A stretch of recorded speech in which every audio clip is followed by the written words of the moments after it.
Black people have always had to carve out our own niches within media spaces. TV stations like BET and TV1, as well as radio stations like Hot 97 and 97.9 The Box, have become integral parts of our lives. Now we are making space in a newer media industry, and that industry is called podcasting. Within this presentation, we will discuss how Black voices have gained a foothold within the podcasting industry within the last decade. I present This Decade in Blackness. For those who aren't familiar with what a podcast is, it is an audio program that is a series of spoken word episodes focused on a specific topic or topics that can be downloaded on or listened to on internet accessible devices. The term podcasting actually comes from a portmanteau of the word iPod and the term broadcasting, the invention of the podcast. Dave Weiner, a software developer, created a new functionality that allowed audio files to be added to internet feeds in 2001. Adam Curry, a former MTV VJ, used this functionality for his popular feed iPod X in 2004, and thus the podcast as we know it was born. This brand new medium will gain a foothold within tech communities with workers and consumers. The popularity of podcasting within the tech community did not actually translate to wider consumer. As a matter of fact, only 22% of consumers knew what a podcast was in 2006. And unfortunately, the primarily white and male demographics of the tech industry affected the demographics of creators and listeners at that time as well.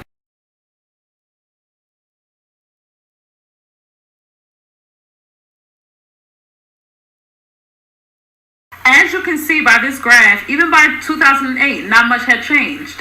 People of color made up only 23% of podcast listeners, and out of that 23%, Black people made up only 7%. Now, by the end of the last decade, those demographics had shifted. People of color made up 37% of podcast listeners in 2018, and 12% of those were Black listeners. That's an increase of 5%. Now, what changed in 10 years? I would say awareness, accessibility, and representation. Awareness, and that more everyday people know about the medium of podcasting. Accessibility, and that internet-ready devices have become more common and readily available than ever. And finally, and most importantly, representation. Not only has making and distributing content become easier for people of color want content from creators that look like them.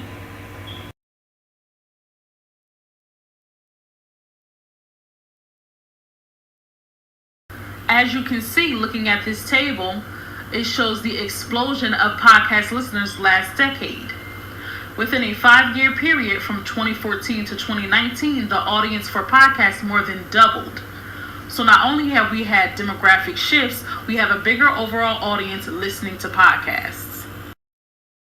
Some popular Black created podcasts are pop culture focused pods like The Read, who receives 1.5 million listens a month, and smaller ones like Tea in the Shade. Hip-hop podcasts like Drink Champs, Taxstone, and Spotify's #1 podcast of 2019, the Joe Budden Podcast. We also have lifestyle podcasts like Getting Grown and Mixed Vixen, as well as mental health audio like Therapy for Black Girls. Comedy podcasts like JNXD and Neck of the Woods have been tickling listeners for years now.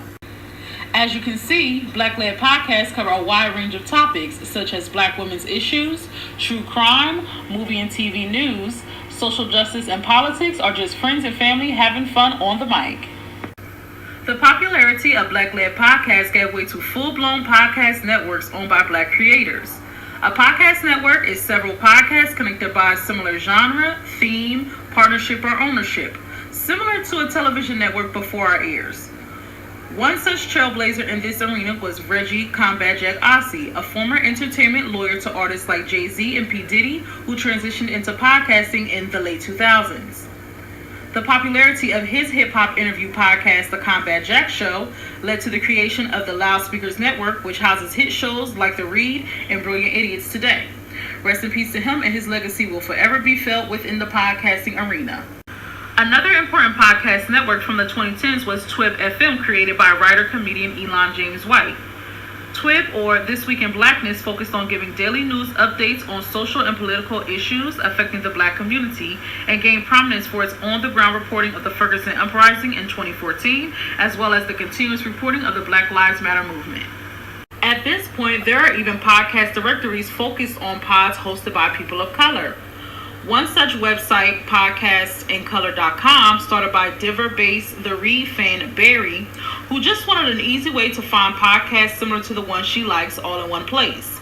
She would also popularize the hashtags PodIn as well as hashtag Pods in Color for people to be able to find discussions about the podcasts that they liked on applications such as Twitter and Instagram. There are even conferences and meetups specifically dedicated to Black podcasters. We have the Afros and Audios Podcast Festival, which allows Black creators and Black engineers to get together and network, and more fun and loose events like Pod and Live NYC, which allows Black podcasters to get together, dance, have fun, and party. Now, are you wondering how and where you can listen to podcasts? Well, all you have to do is go to individual podcast websites or audio platforms, click on the proper link, press play, and enjoy. And there are many different audio platforms you can find podcasts on. They are on streaming services such as Apple iTunes, Tidal, Spotify, Google Play, as well as content-led platforms such as Stitcher or SoundCloud.